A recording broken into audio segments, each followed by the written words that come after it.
তাহলে তোরা বলতেছে যে তোরা দুজনে এক মেয়েরে পছন্দ করস? হ্যাঁ ভাই, আপনি এটা সমাধান করে দিন। দাঁড়া দাঁড়া, সমাধান করতেছি। তোরা তো কাহিনী একটা বাধা দিছ, শুই না হেভি একটা মজা পাইছি। হ্যালো বড় ভাই, আপনি একটু কলেজের পিছনে আসেন তো, বিশাল একটা কাহিনী হয়েছে, শুই না সেই মজা পাইবেন। কেন, কি হয়েছে? আরে আমার দুইটা জুনিয়র একই মেয়েরে পছন্দ করে, আপনি একটু আসেন তো, এটা নিয়ে হ্যাভি গঞ্জাম লাগছে। তাই নাকি? সেই তো। দাদা আমি আসতেছি, দাঁড়া। ঠিক আছে ভাই, তারপর বল, তোরা কে আগে পছন্দ করছিস রে? ভাই আমি আগে পছন্দ করছি, বিচারটা আমার দিকে একটু দেখেন। হোপ, আমি আগে পছন্দ করছি।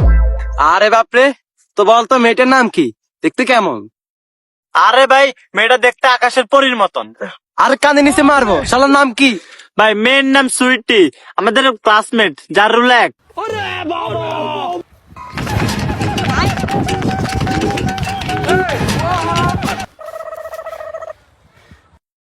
কিরে কিছে? আরে ভাই আর বললেন না, আমি যে মেয়ের পিছিয়ে একটা বছর ধরে ঘুরতেছি, ওরা অনেক কয় মেয়ের পিছিয়ে ঘুরতেছে। তুইও অনি আর কোনো মেয়ে পেলি না, সবাই যার পিছনে ঘুরে তুইও তার পিছনে ঘুরিস। তুই তোর বড় ভাইকে দেখ, তোর বড় ভাই ক্রাশ সুইটিকে আজ পর্যন্ত কে পছন্দ করছে? সুইটি?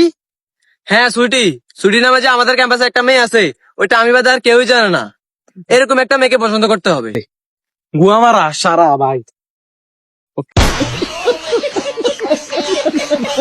কেন, কি হয়েছে? ভাই আপনি সে এক মেয়েরে পছন্দ করেন, তোমার কসম করে বলতেছি, ওদের যদি এখন আমি পাই ওদেরকে কবর দিয়ে এলাম। এই ক্যাম্পাসে আর কোনো মেয়ে পেলো না, আমি যে মেয়ের পিছনেই ঘুরি, ওরা সেই মেয়ের পিছনেই ঘুরে। দেখ, তোদের এই কাহিনীটা আর ভাল লাগলো না, তবে আমি অনেক শান্তিতে আছি, আমার ছুটিকে কেউ পছন্দ করে না। মরিও আছো বলো রে তবে মেয়ে পছন্দ করলে এরকম একটা মেয়েকে পছন্দ করবি। মরিও